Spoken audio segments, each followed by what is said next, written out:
ऋषि बोले, सर्वज्ञों में श्रेष्ठ सूत जी, बंधन और मोक्ष का स्वरूप क्या है, हमें यह बताइए। सूत जी ने कहा, महर्षियों, मैं बंधन और मोक्ष का स्वरूप तथा मोक्ष के उपाय का वर्णन करूंगा। तुम लोग आदर पूर्वक सुनो। जो प्रकृति आदि 8 बंधनों से बंधा हुआ है वह जीव वृद्ध कहलाता है, और जो उन 8 बंधनों से छूटा हुआ है उसे मुक्त कहते हैं। प्रकृति आदि को वश में कर लेना मोक्ष कहलाता है। बंधक आगंतुक है और मोक्ष स्वतः सिद्ध है। वृद्ध जीव जब बंधन से मुक्त हो जाता है तो उसे मुक्त जीव कहते हैं। प्रकृति, वृद्धि, त्रिगुणात्मक, अहंकार और 5 तंत्र मात्राएं, इन्हें ज्ञानी पुरुष प्रकृत्यदस्तक मानते हैं। प्रकृति आदि 8 तत्वों के समूह से देह की उत्पत्ति होती है। देह से कर्म उत्पन्न होता है और कर्म से नूतन देह की उत्पत्ति होती है। इस प्रकार बारंबार जन्म और कर्म होते रहते हैं। शरीर को स्थूल, सूक्ष्म और कारण के भेद से 3 प्रकार का जानना चाहिए।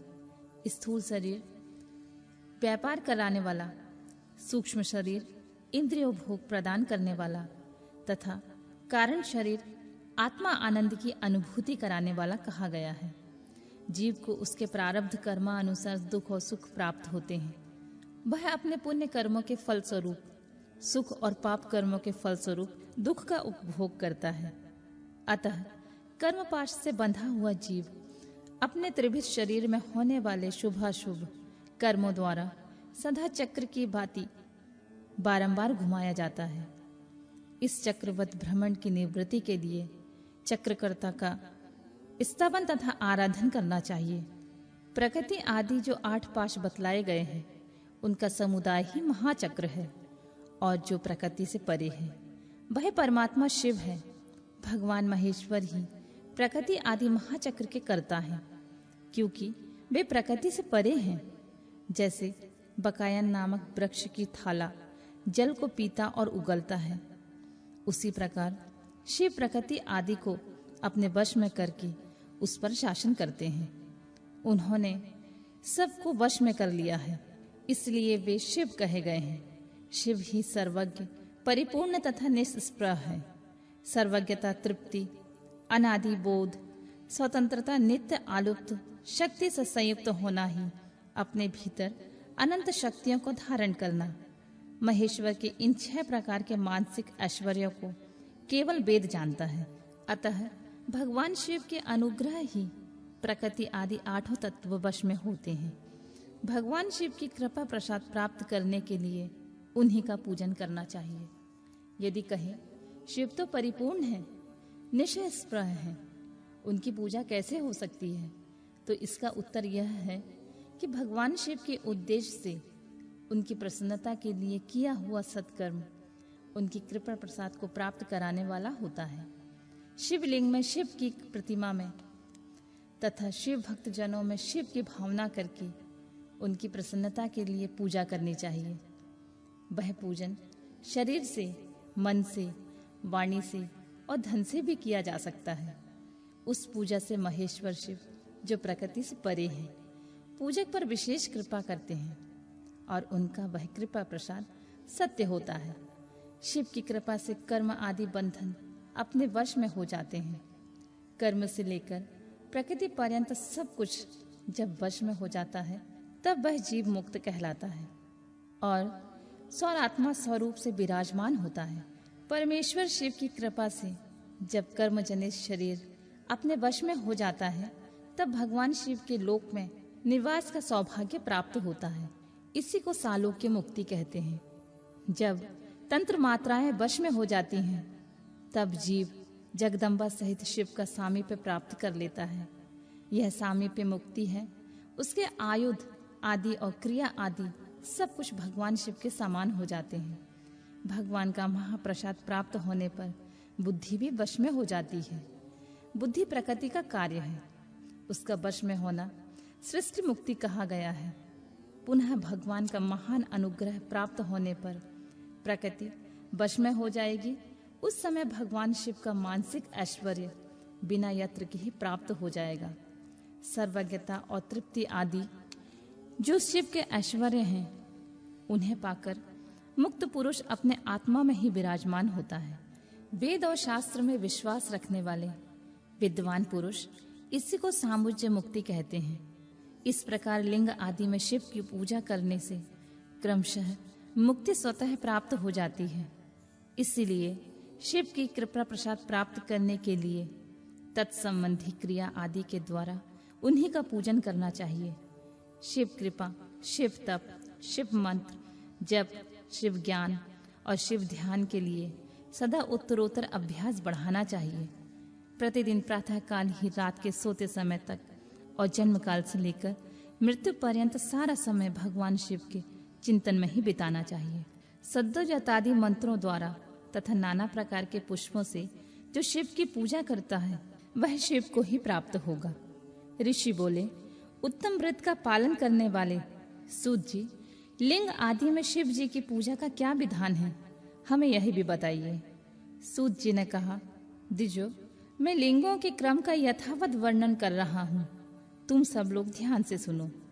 वह प्रणव ही समस्त अभीष्ट वस्तुओं को देने वाला प्रथम लिंग है, उसे सूक्ष्म प्रणव रूप समझो।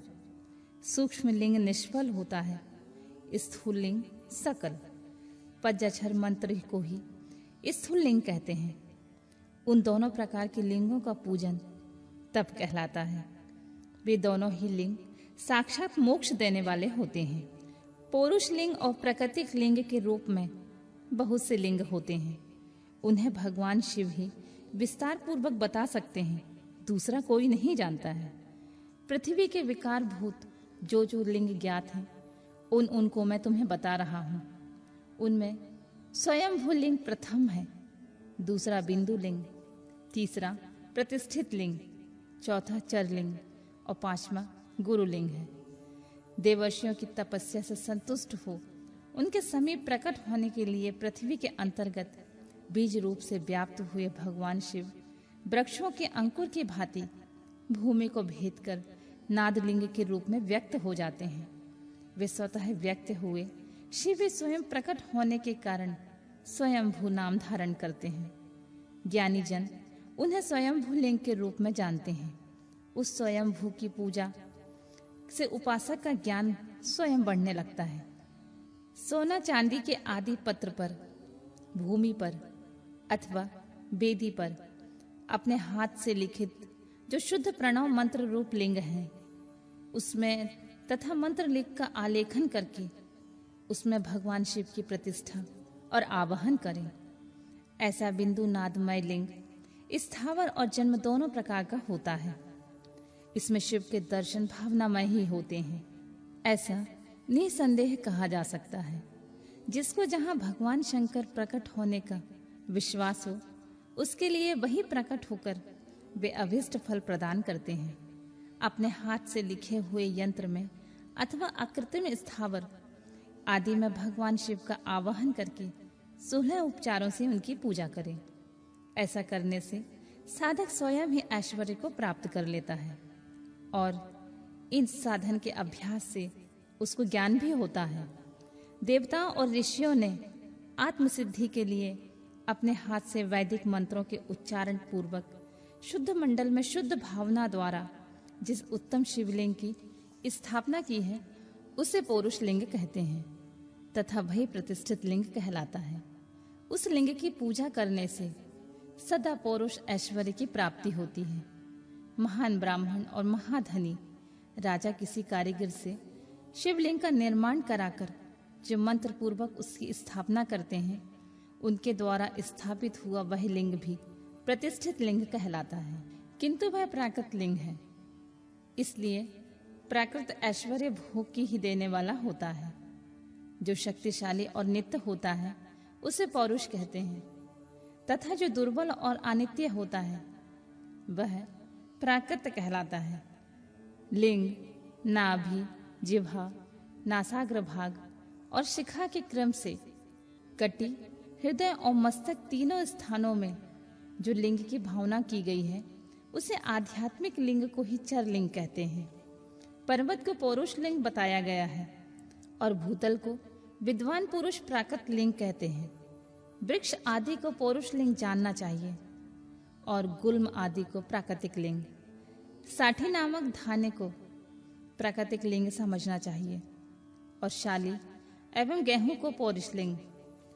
अणिमा आदि 8 सिद्धियों को देने वाला जो ऐश्वर्य है उसे पौरुष ऐश्वर्य जानना चाहिए। सुंदर स्त्री तथा धन आदि विषयों को आस्तिक पुरुष प्राकृत ऐश्वर्य कहते हैं। चरलिंगों में सबसे प्रथम रसलिंग का वर्णन किया जाता है। रसलिंग ब्राह्मणों को उसकी सारी अभीष्ट वस्तुओं को देने वाला होता है।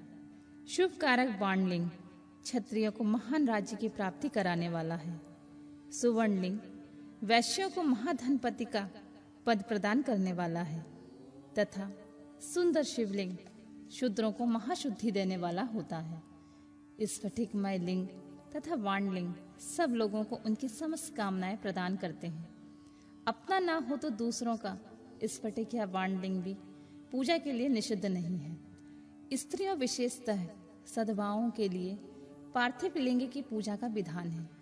प्रवृत्ति मार्ग में स्थित विधवाओं के लिए स्फटिक लिंग की पूजा बताई गई है, परंतु विरक्त विधवाओं के लिए रसलिंग की पूजा का ही श्रेष्ठ कहा गया है।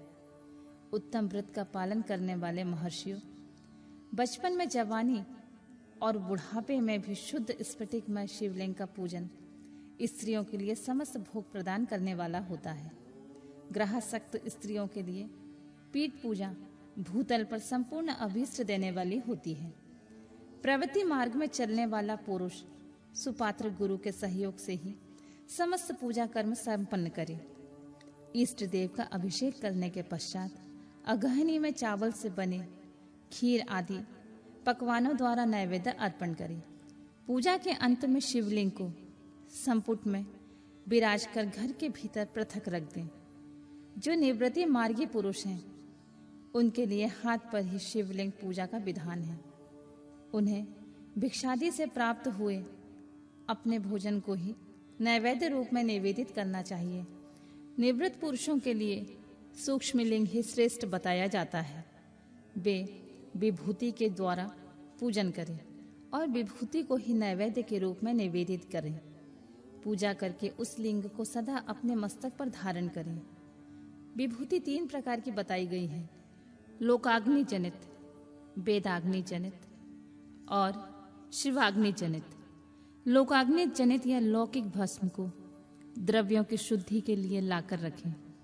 मिट्टी, लकड़ी और लोहे के पात्र को, धान्य को, तिल आदि को द्रव्यों की, वस्त्र आदि को तथा पर्युषित वस्तु के भस्म से शुद्धि होती है।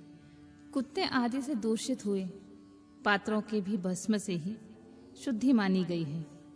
वस्तु विशेष की शुद्धि के लिए यथोयोग सजल अथवा निर्जल भस्म का उपयोग करना चाहिए। वेदाग्नि जनित जो भस्म है उसको उन वैदिक कर्मों के अंत में धारण करना चाहिए। मंत्र और क्रिया से जनित जो होम कर्म है वह अग्नि में भस्म का रूप धारण करता है। उस भस्म को धारण करने से वह कर्म आत्मा से आरोपित हो जाता है। अघोर मूर्तिधारी शिव का जो अपना मंत्र है उसे पढ़कर बेल की लकड़ी को जलाएं।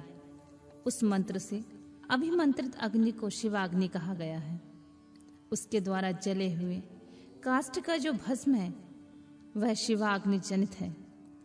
कपिला गाय के गोबर अथवा गाय मात्र के गोबर को तथा शमी, पीपल, प्लाश, बड़, अमलतास और बेर, इनकी लकड़ियों को शिवाग्नि से जलाएं।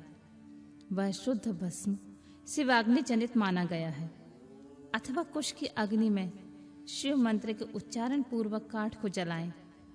फिर उस भस्म को कपड़े से अच्छी तरह छानकर नए घड़े में भरकर रख दें। उसे समय समय पर अपनी कांति या शोभा बढ़ाने की वृद्धि के लिए धारण करें। ऐसा करने वाला पुरुष सम्मानित और पूजित होता है। पूर्व काल में भगवान शिव ने भस्म शब्द का ऐसा ही अर्थ प्रकट किया था। जैसे राजा अपने राज्य में सारभूत कर को ग्रहण करता है, जैसे मनुष्य सस्य आदि को जलाकर रांधकर उसका सार ग्रहण करते हैं, जैसे जठरानल नाना प्रकार के भक्ष भोज आदि पदार्थों को भारी मात्रा में ग्रहण करके जलाकर सारतात वस्तुएं ग्रहण करता तथा उस सारतर वस्तुओं से स्वदेह का पोषण करता है। उसी प्रकार प्रपंच करता परमेश्वर शिव ने भी अपने में अध्यय रूप में विद्यमान प्रपंच को जलाकर भस्म रूप में उनके सार तत्व को ग्रहण किया था। प्रपंच को दग्ध करके शिव ने उसके भस्म को अपने शरीर में लगाया। राख भभूत पोतने के बहाने जगत के सार को ही ग्रहण किया है। अपने शरीर में अपने लिए रत्न स्वरूप भस्म को इस प्रकार स्थापित किया है। आकाश में सार तत्व से केश, वायु के सार तत्व से मुख, अग्नि के सार तत्व से हृदय, जल के सार तत्व से कटिभाग और पृथ्वी के सार तत्व से घुटने को धारण किया है। इसी तरह उनके सारे अंग विभिन्न वस्तुओं के समरूप हैं। महेश्वर ने अपने ललाट में तिलक रूप से जो त्रिपुंड धारण किया है वह ब्रह्मा, विष्णु और रुद्र का सार तत्व है। वे इन सब वस्तुओं को जगत के अभ्युदय का हेतु मानते हैं। इन भगवान शिव ने प्रपंच के सार सर्वज्ञ को अपने वश में कर लिया है। अतः इन्हें अपने वश में करने वाला दूसरा कोई नहीं है। जैसे समस्त मृगों का हिंसक मृग सिंह कहलाता है और उसकी हिंसा करने वाला कोई दूसरा मृग नहीं होता है, अतएव उसे सिंह कहा जाता है। शकार का अर्थ है नित्य सुख एवं आनंद का, और इकार का अर्थ है पुरुष, और वकार का अर्थ है अमृत रूपा शक्ति। इन सब का सम्मिलित रूप ही शिव कहलाता है। अतः इस रूप में भगवान शिव को अपनी आत्मा मानकर उनकी पूजा करनी चाहिए। अतः पहले अपने अंगों में भस्म मलें, फिर ललाट में उत्तम त्रिपुंड धारण करें। पूजा काल में सजल भस्म का उपयोग होता है। उसे द्रव्य शुद्धि के लिए निर्जल भस्म का गुणातीत परम शिव राजस आदि का साविकार गुणों का अवरोध करते हैं, दूर हटाते हैं। इसलिए वे सबके गुरु रूप का आश्रय लेकर स्थित हैं। गुरु विश्वासी शिष्यों के 3 गुणों को पहले दूर करके फिर उन्हें शिवा तत्व का बोध कराते हैं। इसीलिए गुरु कहलाते हैं। गुरु की पूजा परमात्मा शिव की पूजा होती है। गुरु के उपयोग से बचा हुआ सारा पदार्थ आत्मा शुद्धि करने वाला होता है। गुरु की आज्ञा के बिना उपयोग में लाया हुआ सब कुछ वैसा ही है जैसे चोर चोरी करके लाई हुई वस्तु का उपयोग करता है। गुरु से भी विशेष ज्ञानवान पुरुष मिल जाए तो उसे भी यत्न पूर्वक गुरु बना लेना चाहिए। अज्ञान रूपी बंधन से छूटना ही जीव मात्र के लिए साध्य पुरुषार्थ होता है। अतः जो विशेष ज्ञानवान है वही जीव को उस बंधन से छुड़ा सकता है। जन्म और मरण रूप द्वंद्व को भगवान शिव के माया ने ही अर्पित किया है। जो इन दोनों को शिव के माया को ही अर्पित कर देता है फिर वह शरीर के बंधन में नहीं पड़ता। जब तक शरीर रहता है तब तक जो क्रिया के अधीन है वह जीव वृद्ध कहलाता है। स्थूल, सूक्ष्म और कारण तीनों शरीरों को वश में कर लेने पर जीव का मोक्ष हो जाता है, ऐसा ज्ञानी पुरुष का कथन है। माया चक्र के निर्माता भगवान शिव ही परम कारण है। वे अपनी माया के दिए हुए द्वंद्व का स्वयं ही परिमार्जन करते हैं। अतः शिव के द्वारा कल्पित हुआ द्वंद्व उन्हीं को समर्पित कर देना चाहिए। जो शिव की पूजा में तत्पर हो वह मौन रहे, सत्य आदि गुणों से संयुक्त हो तथा क्रिया, जप, तप, ज्ञान और ध्यान से एक एक का अनुष्ठान करता रहे। ऐश्वर्य, दिव्य शरीर की प्राप्ति, ज्ञान का उदय, अज्ञान का निवारण और भगवान शिव के सामीप्य का लाभ, ये क्रमशः क्रिया आदि के फल हैं। निष्काम कर्म करने से अज्ञान का निवारण हो जाने के कारण शिव भक्त पुरुष उसकी यथोक्त फल को पाता है। शिव भक्त पुरुष देश, काल, शरीर और धन के अनुसार यथा योग क्रिया आदि का अनुष्ठान करे। न्यायोपार्जित उत्तम धन से निर्वाह करते हुए विद्वान पुरुष शिव के स्थान में निवास करे। जीव हिंसा आदि से रहित अत्यंत क्लेश शून्य जीवन बिताते हुए पज्जाक्षर मंत्र के जप से अभिमंत्रित अन्य और जल को सुख स्वरूप माना गया है। अथवा कहते हैं कि दरिद्र पुरुष के लिए भिक्षा से प्राप्त हुआ अन्न ज्ञान देने वाला होता है। शिव भक्त को भिक्षा से प्राप्त हो वह शिव भक्त को बढ़ाता है। शिव योगी पुरुष भिक्षात्र को शुभ शंभु सूत्र कहते हैं। जब किसी भी उपाय से जहां कहीं भी भूतल पर शुद्ध अन्न का भोजन करते हुए सदा मौन भाव से रहें और अपने साधन का रहस्य किसी पर प्रकट न होने दें। भक्तों के समक्ष ही शिव के महात्म को प्रकाशित करें। शिव मंत्र के रहस्य को भगवान शिव ही जानते हैं, दूसरा नहीं।